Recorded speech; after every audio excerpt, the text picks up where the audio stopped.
much for taking off the time to keep on watching the show Islam and Finance. This show airs every Saturday from 4 to 5 p.m. and we continue to discuss different areas that intersect finance and Islam because we want to understand, what does Allah say, what does ethics say for our businesses to run. And today we are continuing to delve into the segment of any business, a very key segment, that is product or service, the different stages of product or service development for your startup. We understand that you have different ideas moving. Maybe sometimes you've already done something that you can call a product or service, but what exactly can you consider for you to refine? What exactly are you looking at for your product to actually be a market fit product? This show is brought to you by Hijaz Finance, an Islamic financial institution that is providing services around savings, credit and investment. Our offices are found at Conrad Plaza, Nasser Road. You can as well find out more about the details talking about Hijaz or Islamic finance on the different social media platforms, that is X, Facebook and Instagram. You can as well get to know more about the products that we are providing on the market. That is from our website www.hijazfinance.com. Get to interact with us. Come, let us know, what do you feel we should be considering while designing some of these products. We also continue to learn, and we learn from you, because all these products are actually meant for you to benefit from. So if you are having something that you think can benefit you more in terms of the services Hijaz is providing, feel free to provide any sort of feedback as respectfully as possible. Provide any sort of feedback and let us grow together. You can call our numbers 074006123 for any inquiries or for any feedback, and you can get your account signed up either using your Google Play Store or those with the Apple's Play Store, and you download the app, get your account moving right away. In studio, I'm joined by Mr. Mtevi Alawi, the CEO of Eurosat Group, and he's going to get us deeper into the conversation. Last time we talked about product development and service development for your startup. Today we are particularly going to talk about the different stages that you should actually follow for you to bring your product or service to the market. Mr. Mtevi, assalamu alaikum wa rahmatullahi wa barakatuh. Alaikum salam wa rahmatullahi wa barakatuh. You're welcome to the show. Thank you for hosting me. Alhamdulillah. Kindly say salam to the viewers and we kick off. Assalamu alaikum wa rahmatullahi wa barakatuh. Alhamdulillah Rabbil Alameen. We thank Allah subhanahu wa ta'ala, the most gracious, the most merciful, the master of the day of recompense. We are glad to be here again on this Islam and Finance show, and we are specifically talking about issues regarding product development. We well know that products and services are what we sell to the public, and they have a different kind of journey they take for us to see them and consume them. So this is why we are trying to move into this type of topic to better understand how it is. All right, yeah, right away, when we talk about product development or service development, the last time we talked about the ideation or the creation stage, the concept creation stage. What exactly does it involve? Yeah, the product development life cycle begins with the idea, like we said. Yeah. So meaning at a startup level, ideas can still be products you are selling out. And these products, we say, they begin as ideas. Yeah. And they evolve through different stages up to a level of product design and development. Product design is now when we have the final product, like we shall see. But I wanted to emphasize that all beautiful products you see begin as ideas. So we tried to ponder points last time on what it means to set up an idea and move it to other stages of product development. And we talked about considering your SWOT analysis. Yes. We went into the SWOT, meaning strength, weakness, threats, and the opportunities. Yeah. Then from that angle, when we are developing our product, we need to map out who is our target customer, or is our target market, who is the target market that we are looking at as we build these ideas to solve a certain problem. Which group of people is facing the problem we are solving? We talked about identifying the problem, and then starting to work on ideas that build out a solution. Then from there, we also talked about how you analyze your market. Yeah.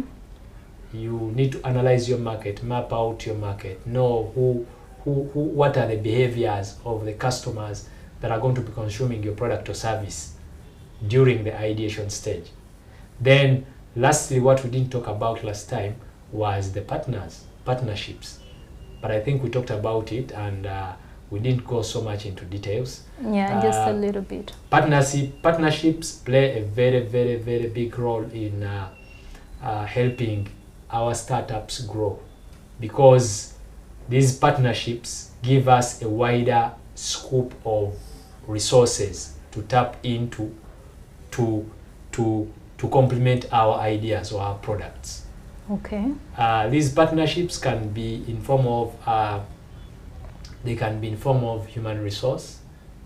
They can be in form of business processes, right?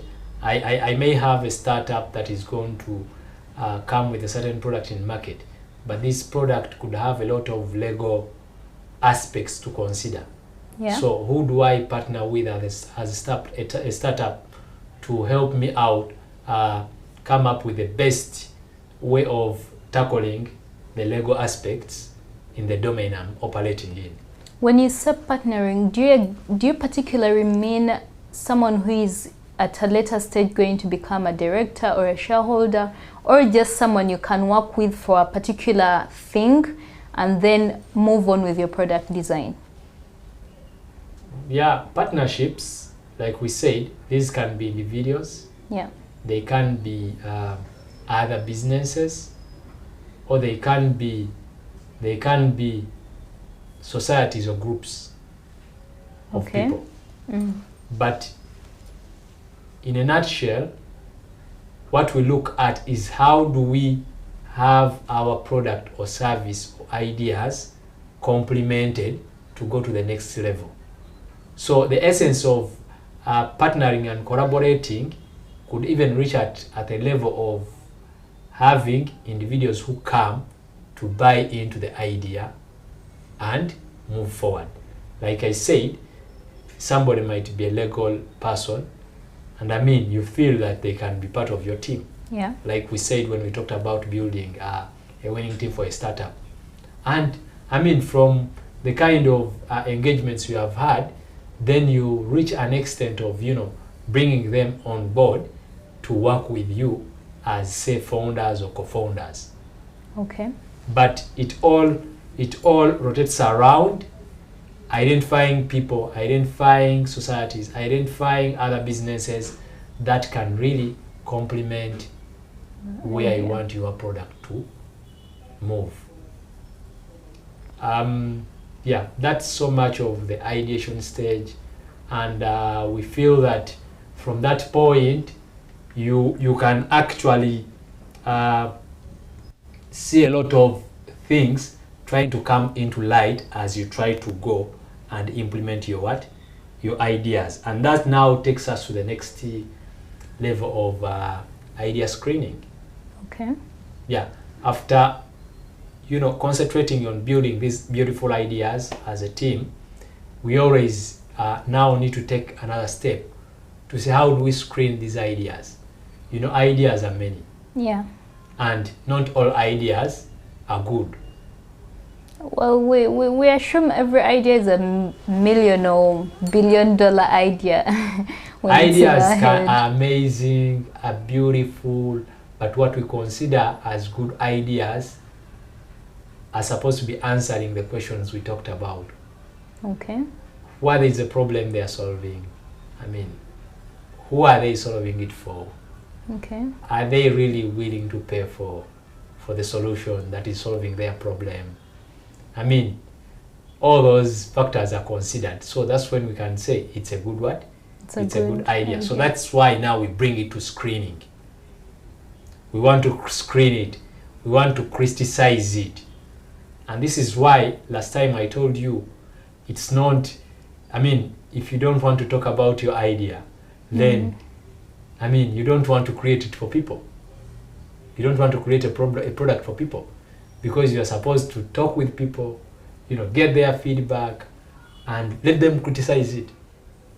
So that's the screening we're talking about. Yeah. Take it for people to understand. If it is pitching competitions at idea level, take it, pitch it to other people.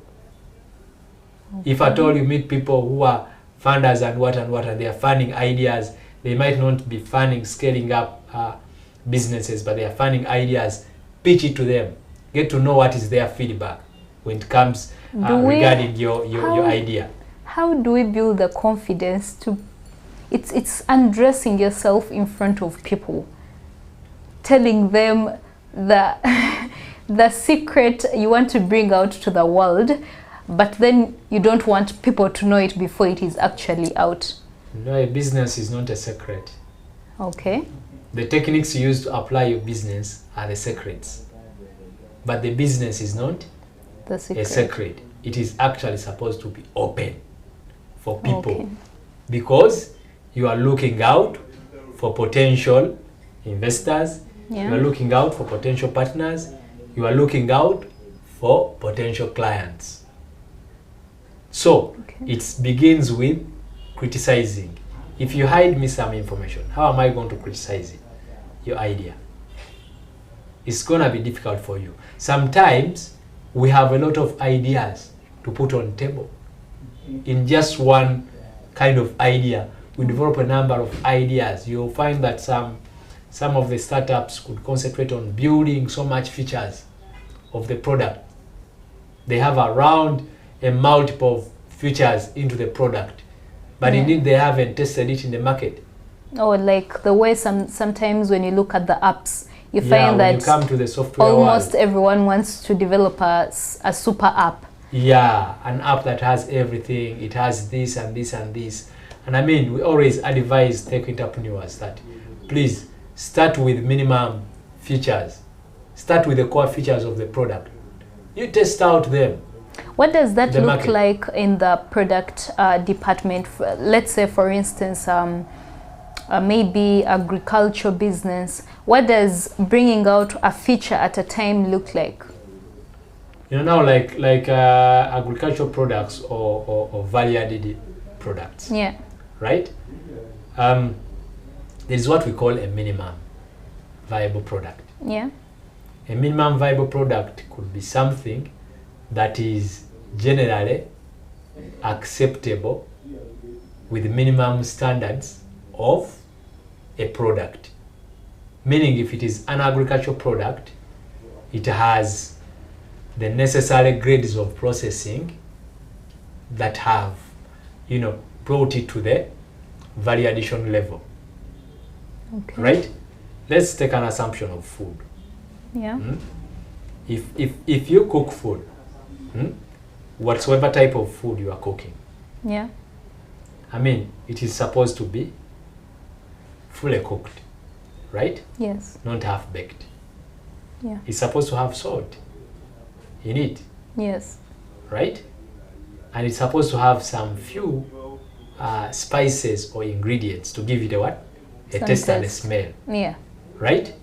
So essentially, whatsoever type of food, whether you have gone to Cafe Javas, whether you have cooked your own food at home, whether you have, it has those minimum standards. So we begin with the minimum standards. So an entrepreneur is supposed to fully understand what is the smallest he or she can start with in terms of the ingredients that make up their idea. Exactly. And what we say, not just the smallest, okay, but the generally acceptable. Oh. That all people can say, yeah, this is this. Generally acceptable. Okay. It might not be so high end, but I mean everybody could say, okay, this is this, and it's a product on what? On sale. Right? Yeah. So that's what we call a minimum viable product, but we have not reached that stage now where we have that. Yes. We are still at an idea stage. So as you brainstorm your ideas, you need to see how you prioritize them. At what point does this kind of feature or does this kind of ingredient come into our product? Okay. Because what we are trying to avoid is that we are trying to avoid you from spending a lot on the product before even people are buying it. You're already trying to beautify and make sure the product looks the best. Yet the beautification has not been demanded by the consumers. Let's see the consumers demanding for example, you are producing soap, right? Yeah. I mean, why do you have to put a lot of chemicals that are making it so hard? Because you don't want it to go so, I mean, to go so fast. Okay. Right? Yeah.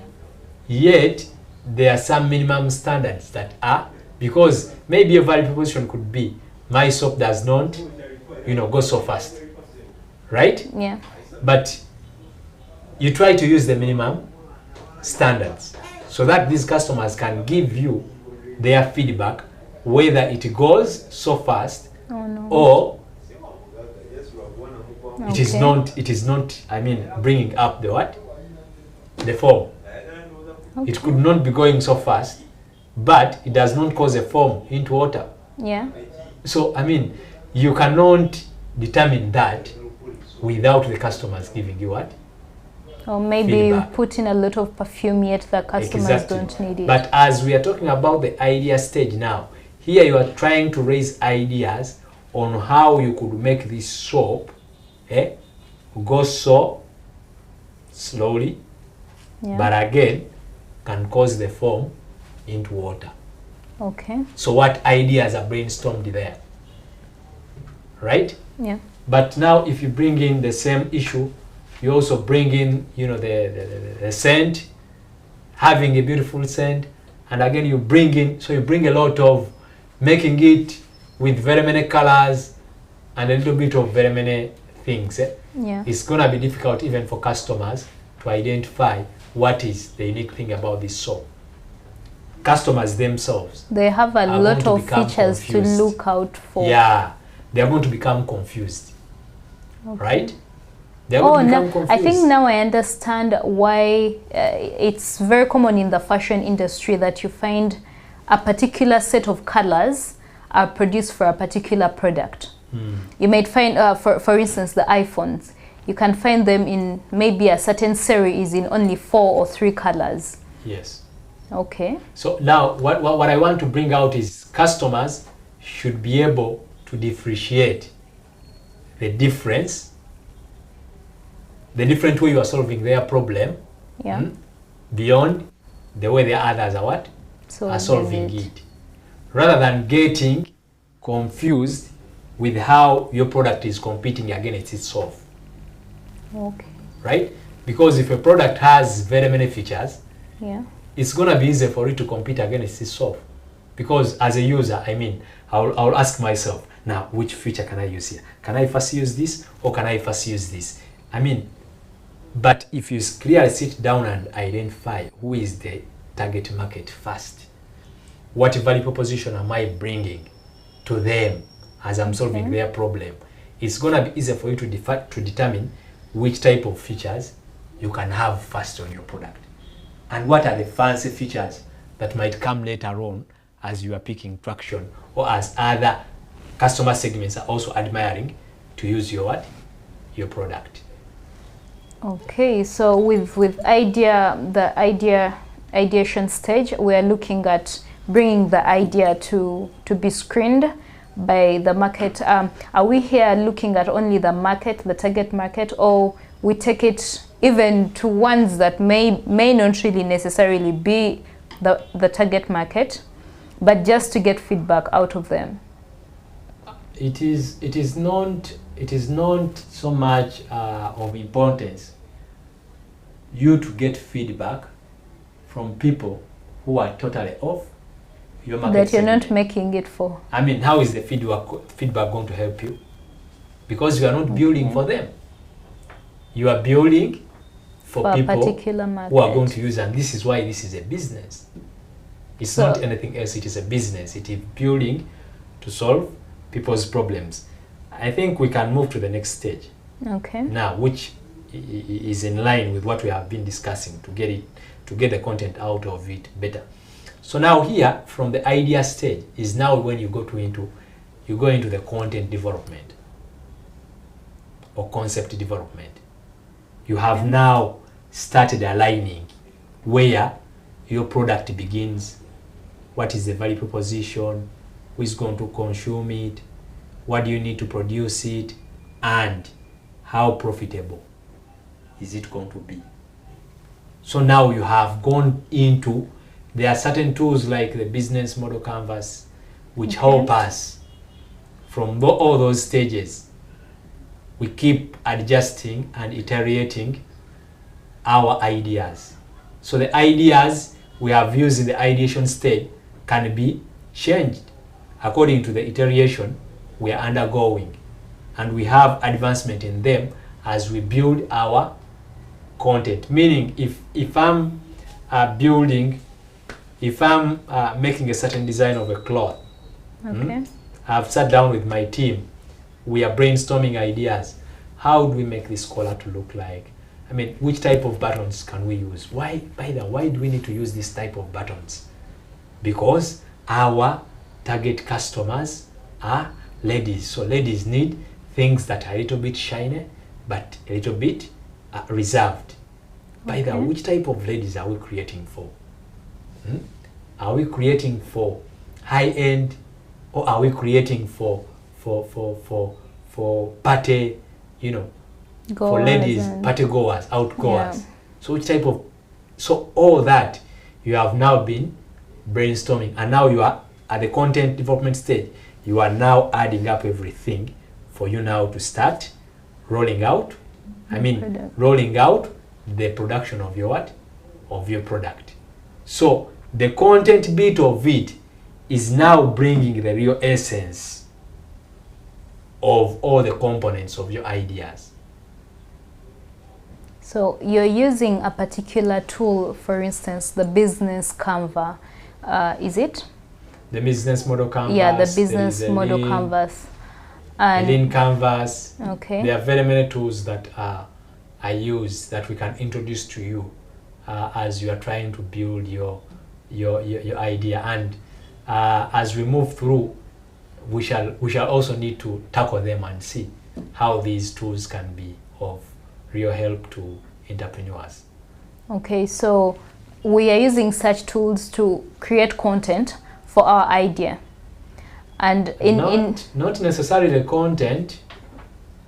We are now not talking about that content specifically.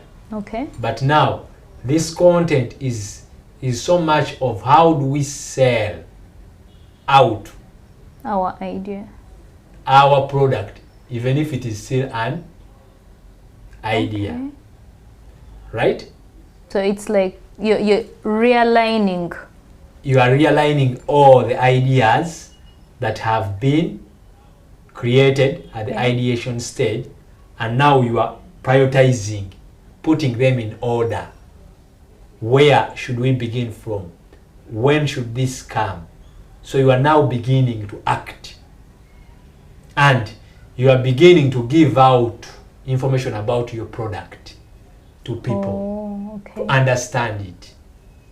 right? Yeah. Because don't forget that we said products can also be still ideas that Yeah. are intended to solve a certain what? A certain problem. Yeah. And in here, at this stage, we might not be looking for customers, but we might be looking for partners.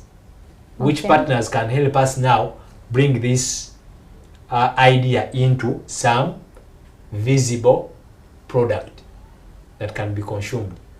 Or we are looking out for partners in terms of founders who have the capacity, meaning I'm solving a certain problem, but I lack somebody who has the technical expertise to build Or to me develop the that. software product. Okay. How can I sell them into the idea to come and join me? So I should have built out enough content for this product to look as something that can make sense to them. Now for our entrepreneurs who don't want to write, what message do you have to them? You know, we pursue different types of business, and we need to know, like we say, Yeah. from the beginning, analyzing our strength, analyzing our weaknesses, Yes. analyzing our strength, analyzing our threats is very, very important. So that's the beginning step.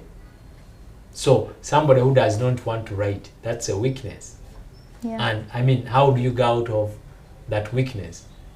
So we expect by the time you reach this side, you have already a mapped. partners who can write. You have already mapped how you are going to navigate through the content development and product development kind of skills of writing skills. I think I'm going to go back a But little it's not, bit. for content development, it's not only writing, Yeah. but it also improves, you know, the kind of having the product itself. It could be an art, fashion and art design, Okay. that this content is developed in terms of design. Somebody doing the sketches, you know, to have that prototype coming out. Okay. Because the next stage now would be making the market analysis, of which market analysis you make by having a prototype. Yeah. So it could not be only writing, but it involves a lot of components that develop up the content that makes up the product. All right. I think I just want to have a small brief on why we really need the SWOT analysis. Because, okay, yes, we've identified our strength, we've identified our weaknesses, we've identified the threats and the opportunities. What are we supposed to use this information at this stage? What are we supposed to use this information for at this stage? Like SWOT is an approach, yeah, that is used for you to create a strategy around what you aim at. okay, Right? So as you start a business, we want you to think through what is the strategy for this business to be successful. And you cannot create a strategy without using one of the economic kind of analyses yeah, to identify the position of your business or the position of your idea. Now, the SWOT analysis is giving us a quick insight of how our idea is positioned okay, in the eyes of the market. What threats is it going to meet face. Yeah. against? What weaknesses does it have to overcome for it to penetrate into the market? So it's like a gate that opens to you, and you really need to pick up all those things that are going to help you and drop down all those things that are not going to what? Oh, to help you. And then continue with your journey of building the business idea. Okay, all right. As we head to the market analysis, what are the strategies we are supposed to deploy at this stage? Market analysis. Now, market analysis is one thing that now we go deeply into to clearly analyze what is the total addressable market. Total addressable market, you mean what if amount of the market I can actually reach with my product? Is it? If I'm bringing out the market, yeah, the product to the market, before I even bring it out, how many people are into a section of the population that would consume this market for a given area? The product, huh? For a given area. Yeah. For example, if my primary market is Uganda, yes, where I'm basing, right? Yeah. So it means the total number of people in Uganda is the total population. Yes. But I want to identify who are those. Is my product for ladies?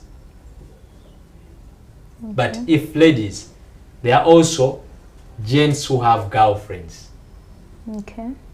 So they will not buy for themselves, yeah, but they will buy for their girlfriends. Okay. So I would consider, okay, people who normally have the culture of, you know, giving gifts and what are always the age of this age. So that is my market segment.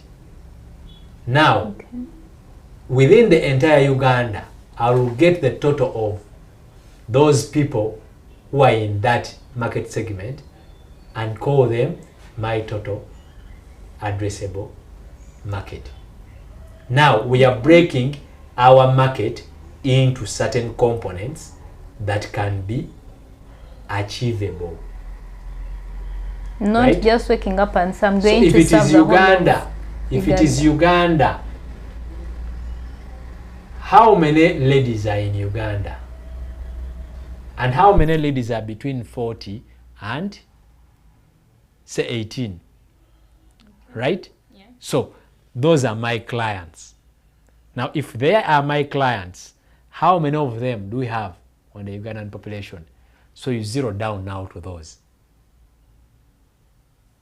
until when you reach the smallest component of the region and you do that analysis. It's a breakdown we shall make next time because of time, but I'm trying to cut it down that you start with the biggest region of your market region. If you are targeting Uganda, you begin with Uganda, but again look at those people who are within your target groups, then break down to say Uganda, then break down into smaller components of until when you reach the smallest number that can be your market, and then you can easily say, okay, now this with my selling price could make me a revenue of this in this year. Then if I increase my sales next year, or if I do a lot of marketing, it will drive me. For example, I have started with Kampala and now I'm moving on to add more 10 districts. It's going to add me a number of this and this and this. And with my selling price, this is what I'm going to be making as my income, and eventually my my profits or revenues would be increasing. So we are doing the market analysis depending on the real statistics of our region or our operating market. Okay, and that analysis, when we draw back to the individual, the smallest group, the smallest analysis. I will give you an example. This is high level example, okay. But for example, if I produce a product and actually it's only one client, say the Ministry of Health, that is buying it, Yeah. or the Ministry of Finance that is buying it, right? Yeah. Really, is that enough convincing market for me to sell that, to invest into that product? Because it is essentially being bought by one client. What if that client closes the next day? And I have invested into machinery, I have invested into, we have seen very many businesses coming here targeting such a contracts, and eventually the contract starts, the next day Parliament disrupts, and then, I mean, the contract was not approved well, Parliament disrupts, and then the business has to close until when further, because the client is one. There is only one client. However big that client may seem. So such a business is not advisable for a startup to just get engaged into it, and no investor could risk their money to come and invest into a business. Government to that client, and I mean, but if I'm in that concept, maybe we can say someone is targeting different governments from different countries. Exactly, but now that's not at a startup level. We have found very many young men trying to come up with ideas. If I want to sell this to government, you know, I can earn on the money, things of a kind. Yeah.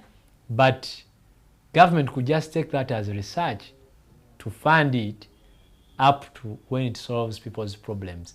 But it will not take it as a business that they are buying from you and then they solve the problem of, I mean, so there is a whole lot of what startups need to understand as they pass through the product development stages. So after we've done some market analysis, at what stage do we go to check what is the feasibility of this product? Now, we have done the market analysis. Yeah. We have realized how many people can we sell to in Kampala. Yeah. And if we are to sell to them, what is the cost of selling to them? Okay, now you've put a lot of science. What does it mean to So, calculate the cost of selling to someone? So the cost of sale is how much money are we going to use to buy what is necessary for us to produce what the clients want and actually distribute it to them in market, because all that is an expense. So how much money are we selling it? Does it make a profit? So the feasibility comes into different aspects. It comes, one, in an aspect of being able to get the raw materials required or the kind of techniques required to produce. Yeah. Then it also comes down to their cost. Are they really affordable? Then it also comes down to now the cost of distributing this product. The marketing. The cost of marketing this product so that consumers can get it. Yeah. And now it zeroes down to the bottom line of how much do we sell this product and how much profit do we make? When can we really break even? I mean, when are we going to be able, if we have got the first investment to start, when do we expect this business to make money that is worth it running its operation costs?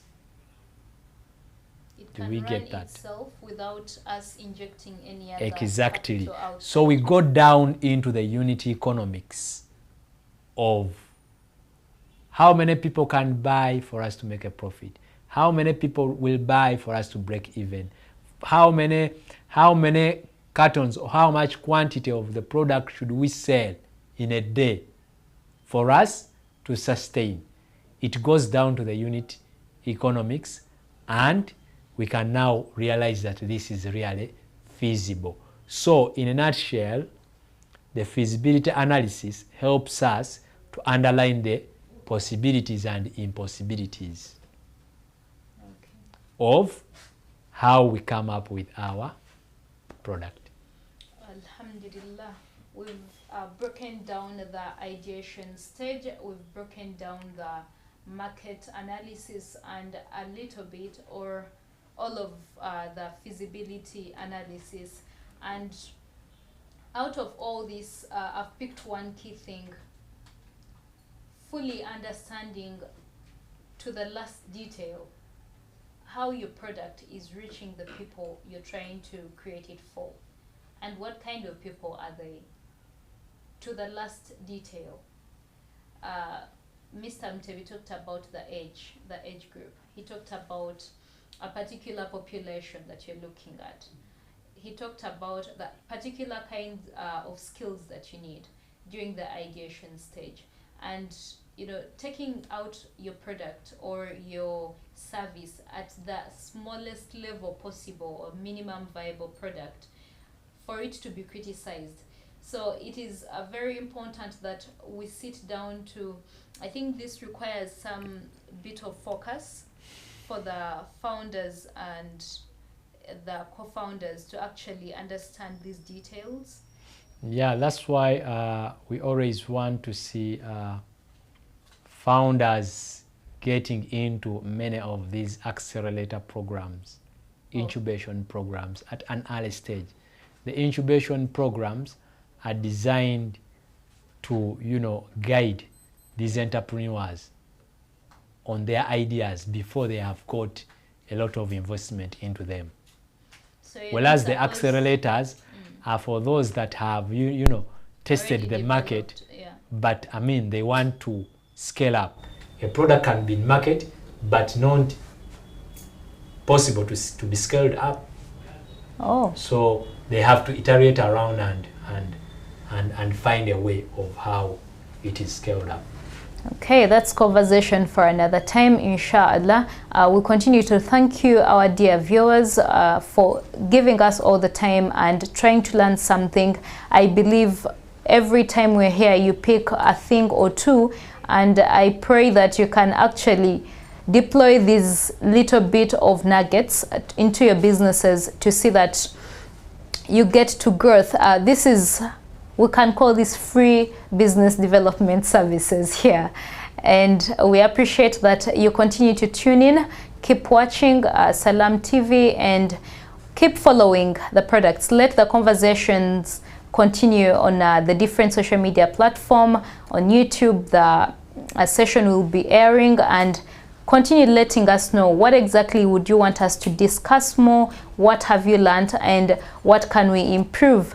I also remind you that we are sponsored by Hijaz Finance, an Islamic financial institution that provides savings, credit, and investment programs that are halal. My name is Nantenza Nadia Malka. Assalamu alaikum wa rahmatullahi wa barakatuh.